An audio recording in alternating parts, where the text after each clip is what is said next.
Welcome to another edition of the Gridiron Report, brought to you by Red Raider Outfitter, the fans' favorite since 1975. I'm Jared Johnson, and I'm joined by the mighty Joe Yeager. Well, my Joe, boy, this is it's been a very sad couple of days here in Raiderland with the passing of Mike Leach Monday night. Man, it's really hard for me to quantify what he has meant to this community, to the university, to the athletic program, just the impact he made on the football program and college football overall. But, you know, I was a sophomore in college his first year here. So I never covered Mike Leach, but you covered Texas Tech football when Mike Leach was the head coach. So I'm just interested in getting maybe a story or just your overall thoughts on what it was like covering Texas Tech and what Mike Leach meant to you and the football program. Yeah, 2004 was the first year that I started doing that. That was the Sonny Cumbie quarterback team that took out Marshawn Lynch and Aaron Rodgers in the Holiday Bowl, and one of the great bowl performances in Texas Tech history. So that was my first year, and I stayed through his final year, 2009. So yeah, I got to see quite a bit of him, and you know, I think all of the stuff about his zany and most unusual personality, you know, everybody kind of knows all that stuff, and there's a million anecdotes. You can go online, go to YouTube. I mean, there's a cornucopia of Leach out there, very funny, amusing, and interesting stuff.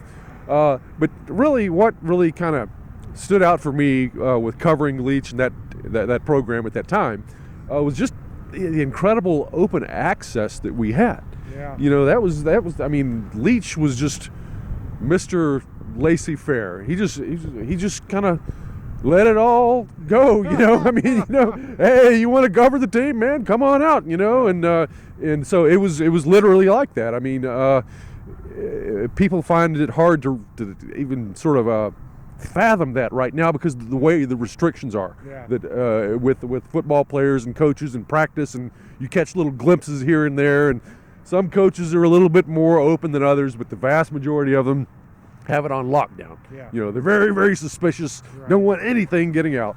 But Leach was just the opposite. I mean, you could, whether it was spring ball, fall, whatever, you could come out there and as long as you were a media guy, come out there and just sit there, take notes, film, record, whatever. You would be there watching the line drills, and this was happening 5 feet away from you. These guys were smacking helmets, you know, spit flying everywhere, cussing in the whole 9 yards, everything about football practice. You were right there. You didn't miss any of it. You know, you got to see all of it. And you know, part of that was getting to check out Leach and see how he went about his business as well, which was an interesting thing. You know, if you wanted to do interviews, man, sure, you know, whoever, whatever. I mean, it was like I did an interview with Crabtree. It was just like we went up to his dorm room, and me and the AD at the time, and knocked on the door, and they came on out, and you know, that's the way it was. The emo. I know. And it was the same thing with the double interview with Eric Morris and Graham Harrell. Same sort of situation. Oh yeah, sure, come on, let's go do it. You know, that's the sort of thing. And that was all, you know, stemmed from Mike Leach, and just the way he, you know, he had certain things that he cared about quite a bit, but other than that, you know, he just kind of let it all ride, you know, and it would be interesting to know if he sort of continued that when he was at Mississippi State, or if he fell in line with everybody else and kind of locked things down a little bit. I really don't know, but that would be an interesting thing to know.